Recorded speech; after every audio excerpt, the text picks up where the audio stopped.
বাংলাদেশ বেতার সিলেট। এখনই শুনবেন স্থানীয় বাংলা সংবাদ। আসসালামু আলাইকুম। সন্ধে ৭টা। বাংলাদেশ বেতার সিলেট সংবাদ পড়ছি শিমুল আক্তার। ১৪৪৬ হিজরি সনে সাদাকাতুল ফিতরা প্রদানের হার জনপ্রতি সর্বনিম্ন ১১০ টাকা এবং সর্বোচ্চ ২,৮০৫ টাকা নির্ধারণ করা হয়েছে। আজ ইসলামী ফাউন্ডেশনের বাইতুল মোকাররম সভাকক্ষে জাতীয় সাদাকাতুল ফিতরা নির্ধারণ কমিটির সভায় এ সিদ্ধান্ত গৃহীত হয়। সভায় সভাপতিত্ব করেন জাতীয় সাদাকাতুল ফিতরা নির্ধারণ কমিটির সভাপতি ও বাইতুল মোকাররম জাতীয় মসজিদের খতিব মাওলানা মুফতি আব্দুল মালিক।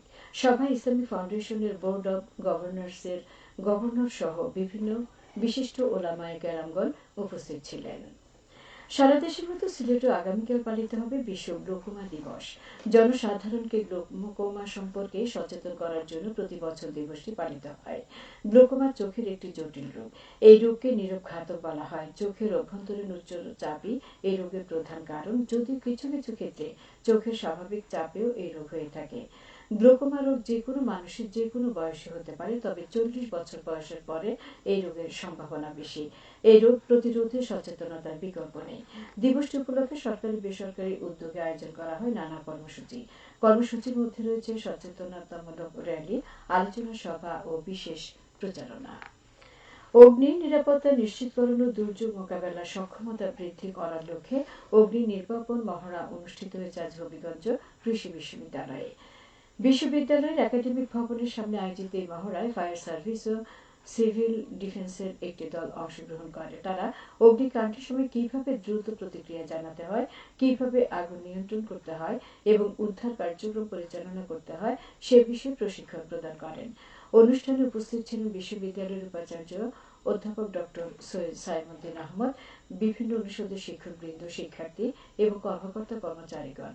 এছাড়া ফায়ার সার্ভিসের পক্ষ থেকে ক্যাম্পাসের বিভিন্ন গুরুত্বপূর্ণ স্থানে অগ্নি নির্বাপন যন্ত্র স্থাপন ও ব্যবহারের বিষয়ে নির্দেশনা প্রদান করা হয়।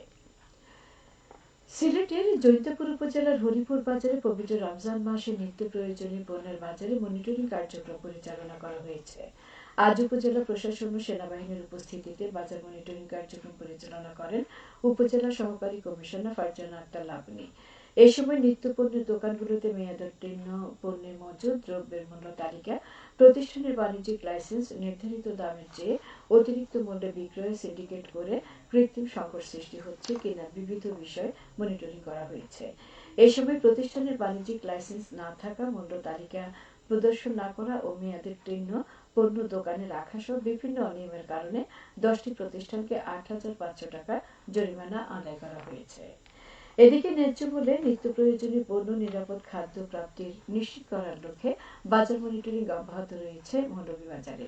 আজ জেলা শহরের TC market, Shamshernagar road, court road, M Saifur Rahman road সহ বিভিন্ন স্থানে মনিটরিং কালে চাল, ভোজ্য তেল ও চিনি সহ নিত্য প্রয়োজনীয় পণ্য সামগ্রীর ক্রয়, ভাউচার ও বিক্রয় মূল্যে গরমিল, অস্বাস্থ্যকর পরিবেশে ইফতার সামগ্রী তৈরি ও সংরক্ষণ করা, অতিরিক্ত দামে সবজি ফল বিক্রয়, মেয়াদ উত্তীর্ণ শিশু খাদ্য, প্যাকেটজাত খাদ্যপণ্যের গায়ে উৎপাদন, মেয়াদ উত্তীর্ণের তারিখ ও বিক্রি মূল্য লেখা না থাকা সহ বিভিন্ন অনিয়মের দায়ে 9 প্রতিষ্ঠানকে ৩১,০০০ টাকা জরিমানা করা হয়।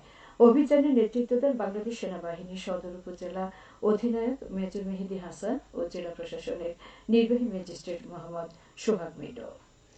মৌলভীবাজারের বড়লেখা উপজেলায় প্রায় ২.৫ কোটি টাকা মূল্যের ১ একর ৬১ শতক খাস জমি উদ্ধার করা হয়েছে।